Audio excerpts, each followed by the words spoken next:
Donald Trump dropped a bomb of a different kind this morning. An F-bomb when asked about Iran and Israel breaching a ceasefire that he helped broker yesterday. Joining us live is the former US Rear Admiral Mark Montgomery, now at the Foundation for Defence of Democracies. Mark, it's good to have you with us this morning. Good afternoon your time. So it is rare that you hear such language from a world leader, but, you know, Trump does things his own way, but it no doubt shows frustration with those two regimes. No, it does. And, you know, I think also kind of a lack of understanding how ceasefires happen. They are not, military ceasefires are not perfectly executed mop attacks on a nuclear plant. You know, there's a little bit of uncertainty to them. You said, you know, it's for 6 hours from now. So each side really ramped it up. The Iranians went a little late on one of their attacks, and so the Israelis came back at them. Really, your assessment of whether a ceasefire is working or not, it's in the 24 to 72 hour period, which is what we're just getting ready to enter this afternoon. And then we'll see what happens over those next 2 days. If there are no further attacks, then I think you have an opportunity for the ceasefire to lead to the negotiations, which is actually going to be the hard part for President Trump, because I think he's cut himself a pretty tall order to get this, to get everyone happy. So how do you feel that this is going to go now? I mean, you said the next couple of days are going to be crucial as to whether this thing can last or not, given what you know about the two regimes. What's your feeling about it? Well, I'm concerned. Look, just judging by the negotiating style the United States took with Russia and Ukraine, where we appeared to routinely reward the aggressor and kind of punish the democracy. Look, the Israelis were on the upper foot. I mean, Iran's agreement to a ceasefire was to agree to stop being hit hard.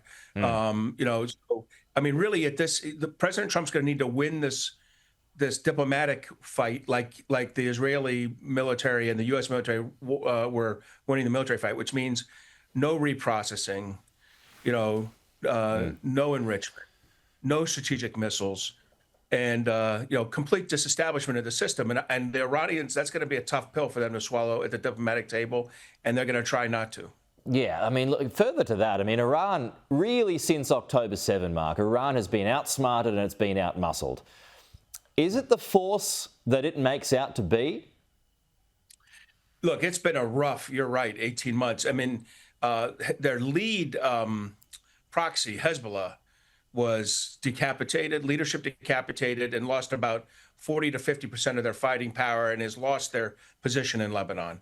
In Syria, Israel was able to do a campaign as Assad fled, against the Syrian Air Force and air defense that removed them, so that this week, Israeli aircraft used Syrian airspace as an extension of Israeli airspace.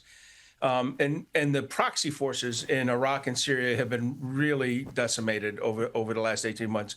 And while Hamas is not directly a part of Iranian proxy forces, they were supported by Iran, and all the leaders that they worked with are gone. So it's been a rough 18 months, and the campaign by the Israelis has been very effective. Okay, I just want to ask you about this report that's emerged via CNN and the New York Times at the moment, which is citing a preliminary classified report, which goes on to say that Iran's nuclear program has only been set back by a few months.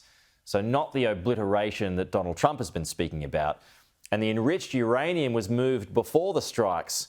Now, the White House disputes all of this morning, but from your vantage point, how much do you think Iran's nuclear capabilities have been disrupted?